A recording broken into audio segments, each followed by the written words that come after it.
My name is Martin Brossman, and it's very exciting for me to talk to you today because when I was your age, I wasn't thinking about all this stuff, future, planning, success, and I realized how different my life would have been if I had those extra years of really thinking in terms of my future.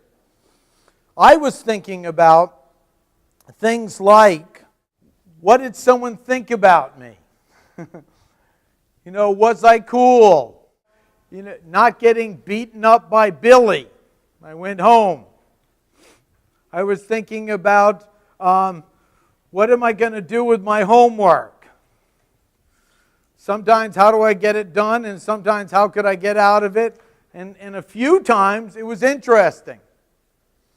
So I had a lot of thoughts like that, and I'll tell you, I'm a really old age. I'm 50 years old. Everyone go, that's old.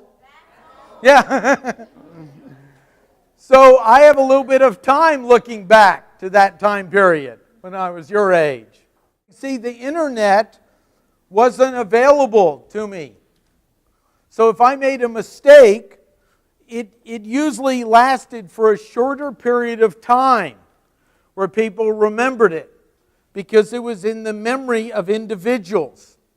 When I made a mistake, it was in the memory of my parents or the teacher or someone else. Luckily, it was never in the memory of the legal system. But the difference is today, when something happens, if it's written on the web about you, it can be there forever. Forever's a long time. It's longer than 50 years. So what I want you to start thinking about is, what type of conversation or reputation do you want on the internet? Why is that important? Well, let me ask you something. If I knew if you were going to do something today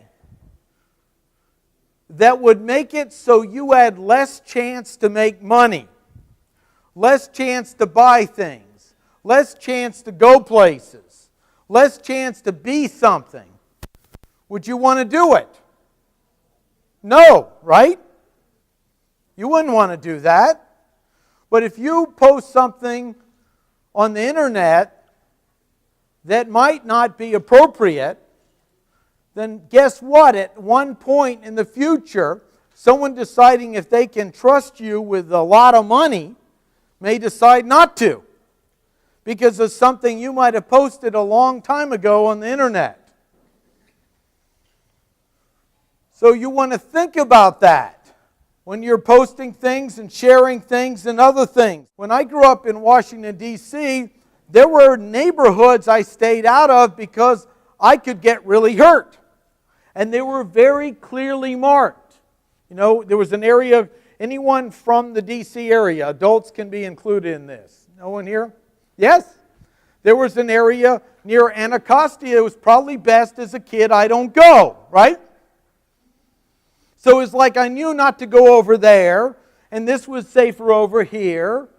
And my parents taught me some things to work and be around other parents in case someone from over there came over here. But the problem with the internet is the good and the bad are right next to each other. So along with some wonderful resources and education and opportunities that we never had in life, there are some really bad things there. So that's why when you interact with the web, it's wise to get people involved that have a bigger perspective and have maybe lived a little longer. Even though us adults sometimes to you seem like we don't have a clue, we've at least been around for a while, and we've also learned from mistakes what's really good and bad and what's harmful. So in anything you do on the web, if you're under 18, I recommend getting an adult involved with a conversation with it, because they'll be thinking from a larger perspective of future opportunities for you. And the last thing, someone who cares about you, like a teacher. Are there any teachers in here? Great. Are any parents in here? Great. These people actually want you to have more options in life. you have a chance of building a business reputation on the web that will be around for a very long time. Or you have a chance to do things that will limit your options in life even now. Do you know where an employer goes when they're hiring someone today? Where do they go on the web? What's that? Google. They Google you. Or name some specific sites they might go to. Monster. I heard of Facebook. Did someone say MySpace? MySpace. I have an attorney that hires new people into his business. He goes to Google. He goes to Facebook. He goes to MySpace.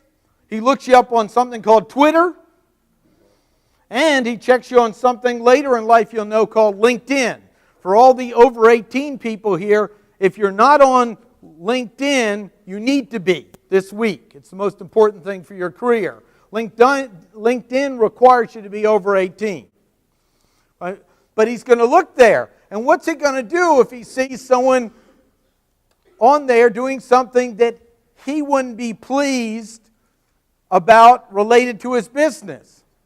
Is he going to go, oh, I'll just forgive all that and hire someone new?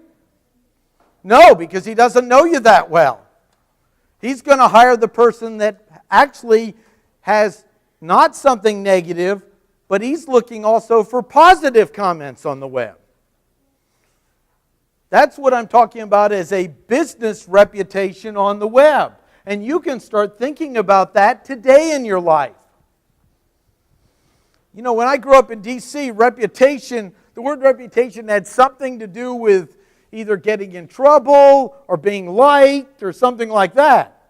Business reputation means that what you say and what you do match up. If you say you're going to do a science project and then you do it, you have integrity. If you say you're going to do a science project and you don't do it, you don't have integrity. And when you're looking to trust someone with their hard-earned money and help you make more money for them, or you're your own entrepreneur and you have your own business, the customers want to know, will you do what you say you'll do? Are you someone I can trust? And they're going to be looking on the web to see what's written about you. They're going to be checking you out to find out what other people have said about you. Now, of course, people who decide they don't like you might say something negative on the web. But that's going to be taken into account. But what if you do something that you wouldn't like on the web? That's going to carry a different weight for them. So you can control what you say on the web. How many people either volunteer or have a job, right? You know, a little part-time job now, some sort. Okay, great. So you are working with somebody.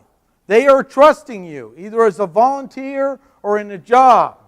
You want to think how you're operating in that job, and are you able to do such a great job that potentially they would want to say something nice about you on the internet. And you could start building your reputation with it.